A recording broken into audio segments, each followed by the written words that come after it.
Good morning, guys. I'll tell you what, after a game like that, it's a great game when you're looking for as much post-game content as possible. Get everybody's opinions, get all the interviews. Oh man, what a great game! A great game for the Ravens from the beginning to the end. I guess it started off with Fryermuth. They had the camera on him. If you were at the game, I guess you didn't see it, but if you're watching on Amazon Prime, they showed Fryermuth right before the Steelers are about to walk out. He's standing there, kind of like glancing over the crowd with his shirt off, or shirt, short sleeve shirt, and he drops the first pass of the game. And that was pretty much the story for the Steelers. And the second half doesn't even count. We can go back over it as a coach. You're gonna, spend all of your time probably if you're a Ravens defensive coach looking at the second half, trying to figure out how they got why they lost me a couple of my bets as Wilson hits a couple of deep throws, but whatever. The first half was the story of the game. The first half was the best first half of football the Ravens have played, or at least enjoyable on that level of magnitude since the Super Bowl first half against the Niners. They just dominated right from the get go. Lamar's willingness to I'll just hold the ball myself and get 5 yards, 6 yards, 12 yards. I mean, everything he did was unbelievable. They had one drive, they ran the ball 13 plays in a row. Hasn't been done since 2006, and they scored their second touchdown on that drive. Lamar was everything that you thought he would be if you're a diehard Lamar fan. I wish I pulled the trigger on his prop bets because they all hit or his rushing yards, I should say, because I really wanted to take the rushing yards. But Lamar was great. Derrick Henry, look, I've been around, I guess, youth sports, particularly high school sports now for 10 years. And the easiest joke that you hear coaches and fans, parents make is when you see one kid that's just like way bigger than the other kid. Oh, check his birth certificate. What grade is he really in? How many years have they held him back?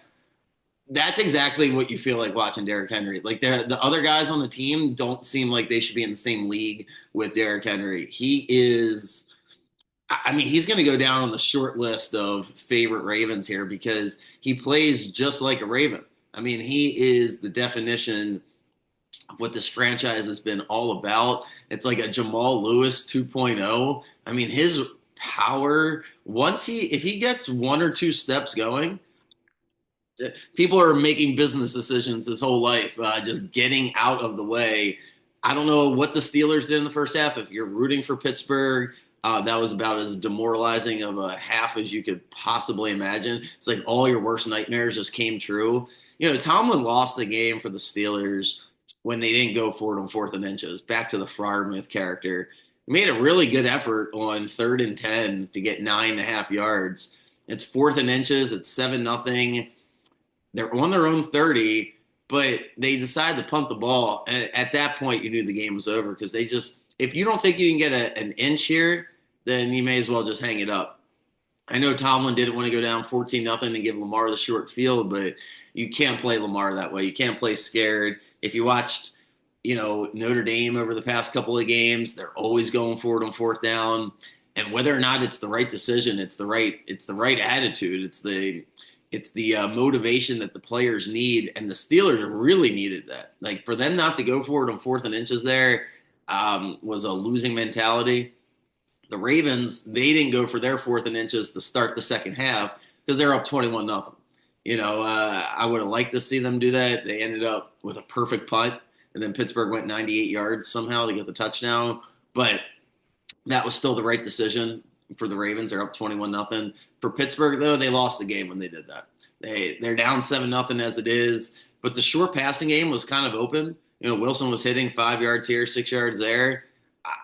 I'm really shocked they didn't do that. So that was pretty much it for Pittsburgh. I've been listening to a lot of people, it was before the game and now more after the game, that they should move on from Tomlin and replace him with somebody.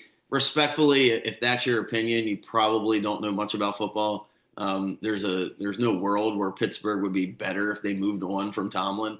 Go look at that roster. It's not the greatest roster of all time. So I didn't blame Tomlin for their lack of success. I did blame him though for not going for it on fourth and inches. I thought that was weak.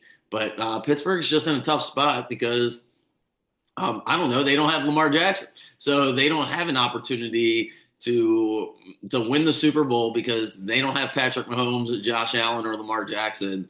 And we'll find out next week, assuming Buffalo wins today, how that Lamar Josh Allen rematch will go. But man, Lamar was great. The play they made to Justice Hill at the end of the half just completely broke Pittsburgh, and it was the right decision. He only threw the ball to Hill there because he knew he was getting in the end zone. Even though we had no timeouts left and we needed 3 points there to let Lamar have a chance to make a play, and boy, he made a play. That was just like the vintage Lamar. It wasn't the most.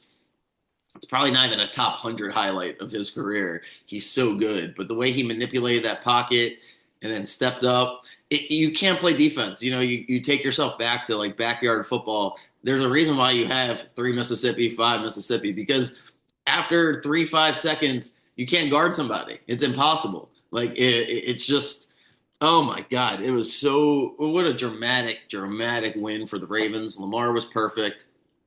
Great game all the way around.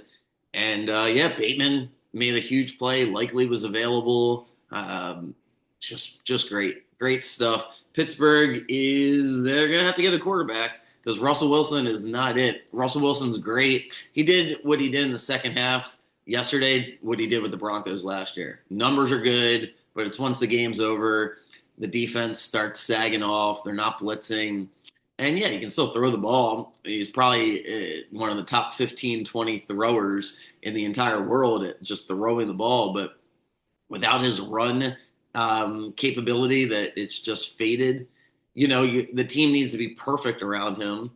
And the Steelers certainly weren't perfect. The defense wasn't good enough. Fitzpatrick, he can go join Earl Thomas. Now we can officially mourn the Earl Thomas stiff arm that Henry put on him in 2019. God, what he did to Fitzpatrick was just a tone setter. Derrick Henry is I know I'm bouncing all over the place, but Derrick Henry, if you have a kid that's great at sports, you're essentially training him to be Derrick Henry. No celebrating, no extra bullshit. One of the things that was great about what he did to Fitzpatrick, and you see this college and pro all the time, no real man humiliates another man and then stands over him. Like, we're playing sports. When you stand over somebody like that, you start talking trash that way, you're automatically a fake tough guy because those guys would never, ever, ever, ever want to be in a real fight because what are you doing? We've all been on that side of things when you play football where you're on the right side or the wrong side of a big play. So when you stand over somebody to talk trash like that, I immediately think that guy's soft. That's a guy that when they say meet me at the buses after the game, that guy is nowhere near the buses. He doesn't want any problems. That's why he's talking like that. I hate that. I hate it. The Ohio State running back did it the other night. Cost themselves 15 points, almost cost themselves a trip to the national championship because that was a huge momentum-killing play that Ohio State running back did where it's like, what are we doing? It's embarrassing, and it shows what kind of person you are. And Derrick Henry is the opposite. I haven't seen him trash talk one time. And not only that, but he has the ability – first of all, he could trash talk just based on the plays that he's making, at least a little something. And then he's got the comfort of afterwards. Who really wants that problem? And yet – yeah, he threw Fitzpatrick to the ground, and if you watch him, he turned his whole body to face the Ravens sideline because he had to yell something because that was such a big play. But yeah, you can yell and scream, but the humiliation of your opponent and standing over them is just so weak. So Derrick Henry is the perfect example of not only how to play, but how to celebrate after you win. I don't want to get too excited here, but assuming Buffalo rolls over Denver, Denver's running attack is going to feel like a JV running attack to what Baltimore is going to bring next week. Like Denver today is going to have McLaughlin, Javonte Williams, and two other guys. I can't think of their names right this second. But the Broncos are going to run the ball with multiple guys. They're going to do a ton of bubble screens. Bo Nix is going to just try to get every yard he can get. They're going to play with a huge underdog mentality, the Broncos are. And if the Bills survive it, which I still don't have a strong opinion on this game, I'm going to spend a few more minutes on it when I finish this. But if the Bills survive it, or even if they roll over Denver, it is like the complete opposite train is headed towards you next week because um, Lamar is and Derrick Henry is a completely different rushing attack. I don't know, man. Unless Buffalo's going to outscore us, we're going to be able to put up plenty of points on them. Really excited about this game for next week. Ravens roll in the first game. The Texans, don't be confused by the final score. Don't think the Texans dominated the Chargers. The Texans were on their way to lose by 2 touchdowns. Like they're down 6-0 and could not move the ball at all. And it's 3rd and 24. And they snap the ball, and Stroud drops the snap, picks the ball up, and throws it for 30 yards down the field on what an amazing play that was. There should have been intentional grounding earlier in that game, and they gave Stroud a break on it. And once he made that big play down the field, the momentum just completely changed. And it went from 6-0, and the Texans can't move the ball, and Stroud's turning it over to, man, Stroud is he's delivering. Joe Mixon ran it down their throats to end the game. But it was a couple lucky bounces. Herbert just, Disley, the tight end, went right off of his fingers. And then Herbert made one awful throw, like a game-killing throw. It just is what it is. He threw the ball, he airmailed it, and Stingley, the star corner for the Texans, takes it to the house, and the Chargers really couldn't get back in it. I will say, though, the McConkey character, the receiver on the Chargers, is like Julian Edelman times 10. Like, I know people like to say, like, a Julian Edelman 2.0 is a popular phrase. He's way better than Julian Edelman. I'm giving him Edelman because of the skin color and the stature. It's the first person that comes to mind. But Edelman's not going 85 yards the way McConkey did. He jumped over, made a great play. The Chargers are going to be really, really good next year. They're just going to beef up the line, add a weapon. I didn't come away from that game saying the Chargers got embarrassed or Herbert was terrible. Came away from the game thinking the Texans' defense has been really good for a while. I wish I would have taken the Texans yesterday. I was close. But, yeah, D'Amico Ryans is, on the short list of best coaches in the NFL. He's got a great temperament over there, a great demeanor. Usually former players tend to be a little bit more Gerard Mayo, the Patriots coach, a little bit more kind of emotional. D'Amico Ryans is just a steady. The Texans coordinator, Bobby, was it Slovak or whatever, not a great job. He better clean it up if they're going to beat the Chiefs or if they have to come here because I didn't think the game plan was top notch. Stroud made a couple great plays, but a couple questionable calls there from the Texans offense. The Joe Mixon throw that turned into a fumble just seemed unnecessary at the time. But the Texans defense is great. They're great at getting after the quarterback. They're great at stopping the run. Danielle Hunter's a nice upgrade from Grenard from last year, and Grenard was good. Will Anderson, the rookie of the year from last year, he is awesome. One of the top pass rushers in the NFL, like really, really good. The Texans don't have to blitz a lot. Stingley, their corner, is superb, and Lassiter made a great pick for them. That was a really bad throw by Herbert. He had 2 bad throws yesterday, 2 really bad interceptions. The one that came after Stroud threw a pick, then he threw it across the field, just unnecessary. They go up 9-0 there. I don't think the Texans get back into it. But, yeah, the Texans' defense is good. They'll get another crack at Kansas City next week unless Buffalo wins, and then they'll get another crack at us. Please come here. I would love to face that offensive line. The Texans' offensive line is terrible, so unless they can run the football and get you, to stop the pass rush, I don't think their offensive line will be able to hold up in Baltimore or Kansas City. Texans are building the really good team, knock off the Chargers yesterday, and yeah, pretty boring game. I mean, it was like exciting plays, but early in the game was a lot of run, and then it wasn't close at the end.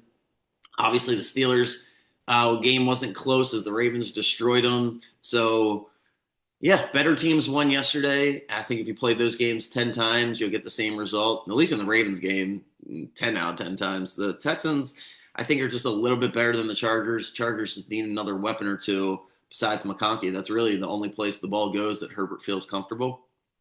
Yeah, so all right, what we got today? And sorry about my bets yesterday. Not good. Connecticut game couldn't get over. and then lost both of the stupid Steeler bets in the second half. Man. So not a great day from a betting standpoint. And then the Dobbins couldn't get going. Mixon got going running, but only got one catch. So really bad day. Not happy about that. Trying to get it back this afternoon. The Bills game, I want to do a little bit more research on the Bills Broncos game because I want to take the Broncos. I really do. It's just a lot of points. It's Sean Payton. It's the Bills playing tight at home. But I don't know. I got to look at it a little bit more. The more I'm thinking about it, I like the Packers to keep this game close. The Packers are going to play with this nonchalant attitude that's really going to help them. Losing these past 2 weeks has put the Packers in the position where nobody thinks they're going to win this game now. And I don't think that's a great situation for the Eagles because the Packers have too much talent for nobody to believe in them. The Eagles notoriously have been starting the first quarter in particular, really slow. And the Packers, on the other hand, have been winning the first quarter. This comes down to the first drive for the Packers. If they score, even if it's just 3 points, they're going to be there the whole game. They get some confidence going that their offensive line can move the Eagles just a little bit. Josh Jacobs, I think, is going to be in for a monstrous day. Like I've said this earlier in the year, but Barkley and Henry get all the attention. But Josh Jacobs has been great too. And he switched teams. He switched teams to win, same way Henry and Barkley did. That's been the year of the running back, is switching to the winning team, right? Barkley and Henry and Jacobs were on losing teams last year, the Raiders, the Giants, and the Titans, respectfully. The NFL running back is devalued. And then here they are as the focal points of their teams. Last night, Derrick Henry, clearly it was the difference for the Ravens. You put anybody else back there, maybe Pittsburgh has a chance against Lamar, but with Derrick Henry, no chance. Today, Saquon's going to get the ball a lot. He's going to get it a lot. The Packers defense is solid. I wouldn't say it's great. It's a lot of no names, a lot of younger guys on there. We'll see if the Packers defense can do something. Their defensive line's been pretty solid. Rashawn Gary, their defensive end, I have a good feeling he's going to be able to get home today against Jalen Hurts. The Eagles offense hasn't played together in 3 weeks. Hurts hasn't played the past couple of weeks. I don't know. They better not get down 7-0 with those restless, pleasant Eagle fans. Will start to get a little antsy. And Jordan Love on 3rd and 4, 3rd and 5, 3rd and 6. He's got a lot of guys he can throw to. The Eagles defense has been the best defense in the NFL out there. At least the NFC, as the Ravens defense is rolling. But I don't know. I don't know about this one. I'm leaning more towards the Packers. We'll see where I'm at here in a few hours, but I don't like the Eagles. If they win, I think it's going to be a tight game. And then tonight, unless somebody's going to tell me something differently, I don't know. I don't see the world where Washington wins this game. I don't see their pathway. If they can score a lot of points, they'll get outscored. Even if Washington's able to score 30 points, their defense can't stop anybody. Dan Quinn's got a great defensive mind over there. He did great in Seattle. He did great with Dallas. He just doesn't seem to have the horses, especially in the secondary, to be able to keep up with all the weapons that Baker has. And then they haven't been good against the run. They haven't really been good on defense for the majority of the year. I don't know if they've taken Jaden Daniels for granted a little bit, but the Washington defense has not been good. I don't think it's going to be good tonight. I think Tampa is just going to be more efficient. Baker's been great. I don't think this is a game that you need to overthink. I like the Bucs. I liked it when the line came out. I've liked it all week. And then when I listen to people like Washington and I hear their reasoning, I'm like, I just don't buy it, because the reasoning all revolves around Jaden Daniels just being the best player on the field. And I'm like, I don't see it that way. I think Baker's the best player on the field, and I don't think Washington has enough horses here to keep up with Tampa. And I really don't think Daniels going to have a good game. I think Tampa's going to be able to suffocate them. I would be really surprised if Todd Bowles doesn't confuse Jaden Daniels a couple of different times tonight. They played week 1, and Daniels put up good numbers in the second half. It was a lot of meaningless stuff. If you look at some of the deeper numbers, I know Tampa's defense isn't great analytics. They come up short in a lot of spots. But when I watched them against the Chargers in the second half a few weeks ago in a must-win second half, and it was 17-10, they shut out the Chargers for the entire second half. I thought that was impressive. and they put the clamps on this. It was the Saints, but they didn't give up anything in the second half last week either. So I like Tampa a lot. Tampa's my dark horse to come out of the NFC. They would either get the Packers at home. Well, so much can happen. Let's not do hypotheticals. But if the Eagles win, they head back to Philly, where yeah, they beat them earlier this year at home. I think that's a winnable game. So I like Tampa's road a lot, and starts tonight. So that is that for me. I will be here in the morning to go over everything and get ready for the divisional round. Enjoy the games today. It's one of the best days of the year. 3 games in a row, all playoff games. So enjoy it. And yeah, we got to enjoy this Ravens game because we spend a lot of time as Ravens fans past, 12 years now. Like, we're not quite the Patriots. We're not quite the Steelers. Like, we haven't built a dynasty, but we've been consistent for a long time now. 25 years of a lot of winning. It'll feel great to add that third Super Bowl. It's not quite a dynasty, but it's something. So it feels like it's our time. I know everyone knows the 12 years, the home playoff game, and then 2 road games. There's a lot of synergy here. So Lamar was great. Hopefully, you guys made a lot of money on the game. Somehow I went 0-2, but that's my problem. But enjoy the games today. Good luck. I'll have bets out later this afternoon, and I'll see you guys in the morning.